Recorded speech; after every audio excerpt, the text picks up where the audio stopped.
Time now for sports on 104.7 The Cave. Here's Ned Reynolds. Like the intern, Ned Reynolds, halfway point of the week. So let's say for just argument's sake that the Kansas City Chiefs don't make it into the playoffs this year. Sucks. It is what it is. You know what I mean? Always next year. If that's the case, I'm going to go on record right now. For the NFC, I think I'm rooting for the Bears. My wife's family's all from South Chicago. I think I have to by proxy. I don't really think I have a choice in the matter. But now that the Indianapolis Colts have signed Phillip Rivers back to the team, I'm all in on the Colts. If this is their play towards the end, I want to see what happens. I want to see if he can do it, if he can come back. He has not played in 5 years. As a matter of fact, here's an anomaly about Phillip Rivers. He's 44 years old. He is on the ballot for the NFL Hall of Fame for this year. Well, he won't be any longer. You got to take him off there. You can't have an active player going in the Hall of Fame. He'll have to wait another 5 years before he's eligible for the Hall of Fame again. This is really wacko. But the Indianapolis Colts have gone to him. They really don't have an option. Here is Jones. He's out for the year with an Achilles tear. And you have Riley Leonard, the Notre Dame kid, who's a good player in my opinion, but he has a knee injury and apparently debilitating. He may get the start this Sunday, we'll see. And then you have Anthony Richardson, who played his football at Florida, and he's out with a orbital bone fracture. So you have nobody to go to. So here is Phillip Rivers, who's been coaching high school football in his spare time, who says, hey, I think I can get back in there. Well, we'll see. It's going to take a while. He'll get his rhythm back and so forth and so on. But if he does, it's a heck of a story. I wish him all the best. And despite being a divisional opponent from him messing with us several times in my lifetime, I always appreciated the dog in him.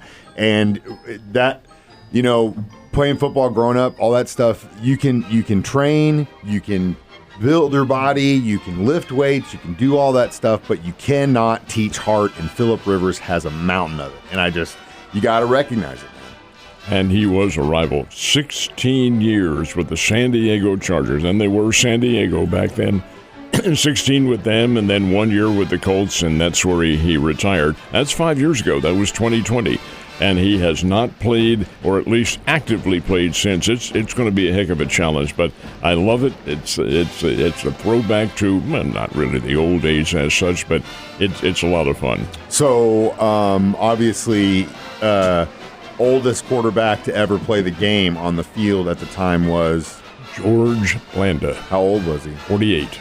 Woo. George Blanda played, and I'll not forget the media really grabbing onto this. George Blanda played when I was a little boy with the Chicago Bears. I was a kid. I mean, not even cognizant of anything going on, and George Blanda was playing. Well, the Oakland Raiders brought him back in the mid-1970s, ostensibly to do the kicking, because the Snake was their quarterback, Kenny Stabler. But just for the heck of it, because the Raiders were dominant back then, they'd put him in. They'd put Stabler in, and he'd call a few plays and so forth at age 48. But he was doing their kicking, and it was great. It made the national headlines and let George do it and all that sort of thing, and it was wonderful. He was the oldest one, but the oldest one who you, Mike, would recognize is Tom Brady. He was 45 when he played, and it's recognized as the oldest active quarterback at the time. Steve DeBerg, you remember him? Oh, I actually I love Steve DeBerg, and recently I actually almost got a signed Steve DeBerg jersey because I would get one because he was 44 when he played, and that's among the oldest. Vinny Testaverde, 44. Warren Moon and Doug Flutie were both 43 when they played. So there are others. The one that captures my imagination, and I had this posed to me yesterday. Wait a minute. What about Y.A. Tittle? He was an old man. Y.A. retired when he was 36 or 37, somewhere around there. He had the great misfortune of looking old. And everybody thought, that's an old man out there because he was totally bald. And his running style was that of an old man. But, oh no, he was in his late 30s when he hung it up. And he's another of the Pro Football Hall of Famers.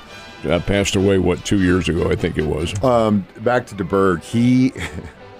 really good maintenance quarterback, right? You know, he wouldn't like a Montana or anything like that. But I always remember They always were big and high on him for his play action sell to the running back. They'd almost sell it every single time. And I always thought later in life, man, you must have not been that great of a quarterback. No, if that's one of your claim to fames right now. Who's the oldest Oldest living NFL player is a guy longtime football fans, including this old man right here, remember quite well, Raymond Berry. Raymond was a great split end with the Baltimore Colts back in the 1950s and 60s. Great star at Southern Methodist University. Later, he coached the New England Patriots for 5 years back in the mid-1980s. Still with us at the age of 92, and that is pretty doggone good. So at the moment, Ray Berry, Lenny Moore is very close to him. Lenny Moore was a great All-American at Penn State when I was a student in school, and let's see, Lenny, I would guess, is in his late 80s, maybe early 90s, running back with also the Baltimore Colts.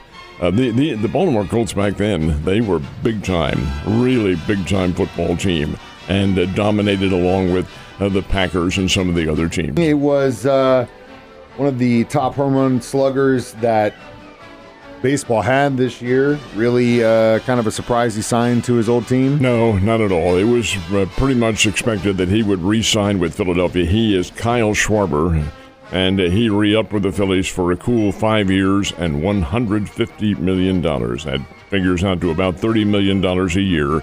But they'll judge this and make it fractionalized, and a lot of the payments will come later on in life. But he's a very popular individual in Philadelphia. Now, there's several teams who did make a bid for him, including the Cincinnati Reds and the Pittsburgh Pirates. Now, why would the Reds be interested in Schwarber? He's a power hitter, number one, and their ballpark, the Great American Ballpark, is fairly, could consider it to be a bandbox, but so is Philadelphia's. But the fact is that Schwarber is from that area, and Cincinnati thought, boy, he'll be a big-time drawing card here, but Schwarber saw where he'd like to be. He is a leader in the Philadelphia Phillies clubhouse, a guy who is very good at meeting other players and getting them all together and so forth and so on. So no surprise at all, Schwarber's back with the Phillies for another 5 years. And we hope that's the case, not from a Philadelphia standpoint, but the fact that we hope there's baseball going on 5 years from now.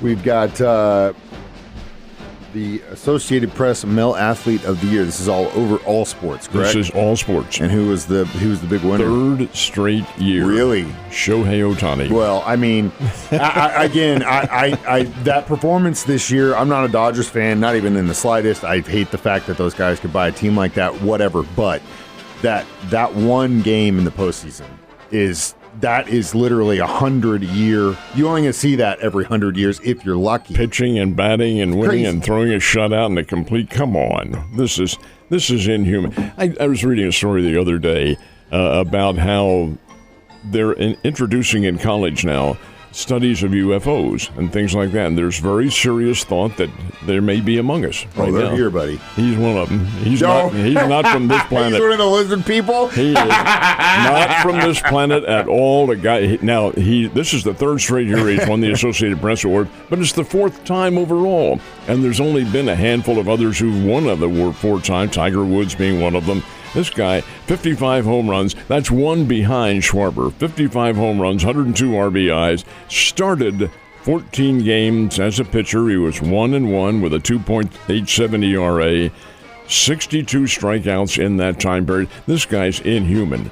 I mean, my goodness sake, he is right at the top of his game. Schwarber is, I think, 30 or 30. I'm sorry. Ohtani is 30 or 31 years old, somewhere around there. So he's not exactly a kid.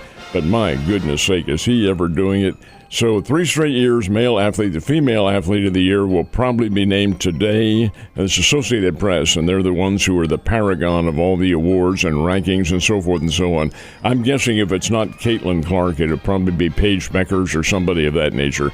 Connecticut basketball player. We'll see. We'll see how it turns out. You know, it's really unfortunate because every time the St. Louis Blues play, I'm only able to catch the beginning part of the game, and I'm like, man, if they could just hold on. So many times. I mean, they've got 7 ties this year, or 7 OTs, and it's crazy. But again, same story in St. Louis, couldn't hold on against the Bruins. They have those 7 and those ties that end up in shootouts and so forth and so on. So there's an eventual winner. That results in 1 point for the losing team. So 7 points go to the Blues over the course of this early season. Blues were beaten last night by the Boston Bruins. Well, the Bruins are pretty good. Skated into the Enterprise Center up in St. Louis and beat the Blues 5-2. So that's not unexpected. The Blues lost to Boston at the TD Garden just a week ago tonight, and then end up losing the game last night as well. So a tough one for the Blues, but hey, they're not a bad team. They're not a great team. They're badly battered by injuries right now, but the fact is that they're fair. They could come on and they could make a name for themselves. Definitely could, Ned. Have a wonderful Wednesday, and I will see you tomorrow.